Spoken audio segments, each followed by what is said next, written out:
Hi, I've come into Creative Hands today to have a look at Craftwell's eCraft and to see whether it would cut this sticky back cardstock that I have. As I know my Craft Robo will do that.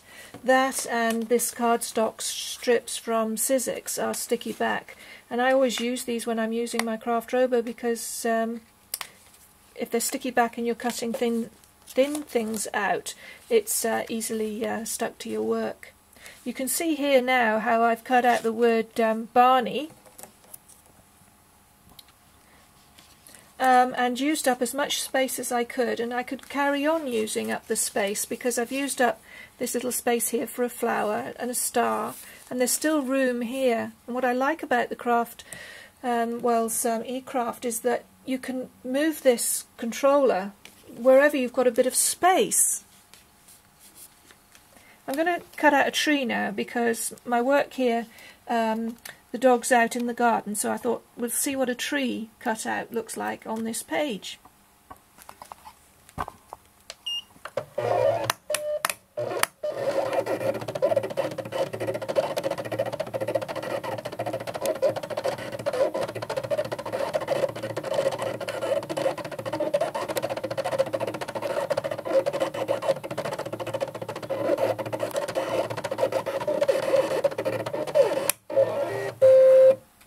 Now we're going to have a look at this, but a lot of success depends on the pressure that you've got here, and we've played with various cardstock and paper here in Creative Hands to see what pressure best works with the different types of material.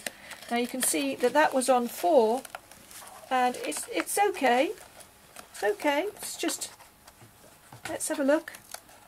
I may increase it the next time,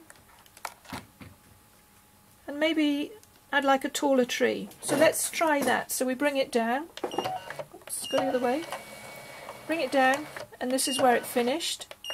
I'm going to go over here and change the size up, maybe to 5, and I'm also going to increase to 5 here. Maybe that would give me a cleaner cut. So let's have a go again. Certainly looks like it's cutting a little bit better this time. Now this is something obviously we're going to share with you when you purchase the machine.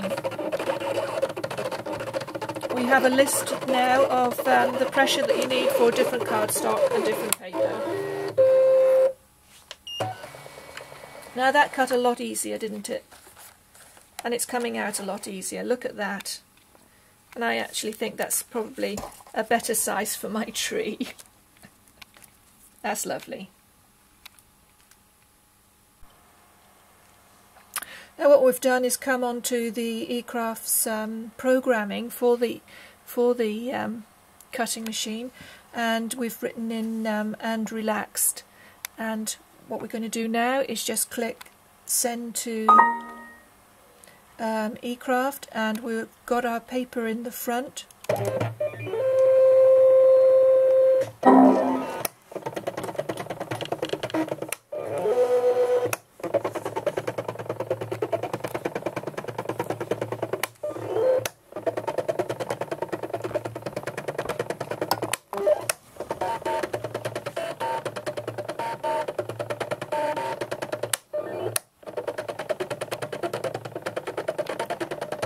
This may take a little bit of time, so we'll come back to you.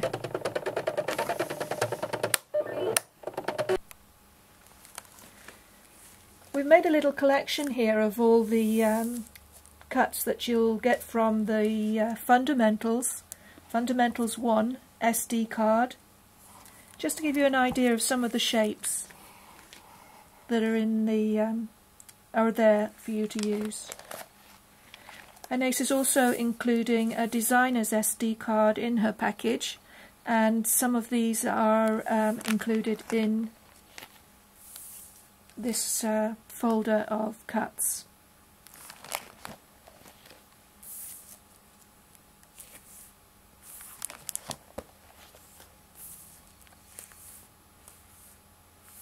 This is on gold card, and it cut it very, very well.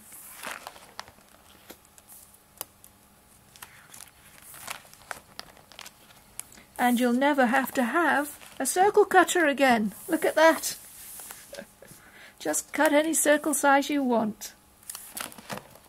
Oh, and there we played with using the alphabet on Fundamentals 1.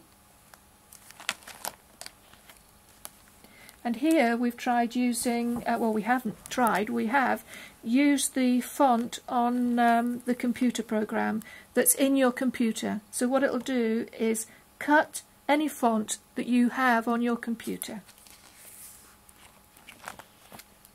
And what have we got here? Just the bits and bobs.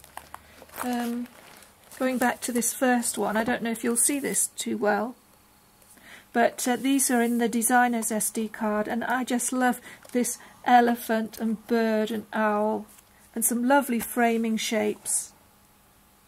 They really are lovely.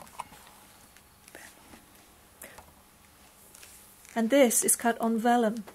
It's got a lovely sheen to it. So there is little restriction. But what we're told is that you have a 1mm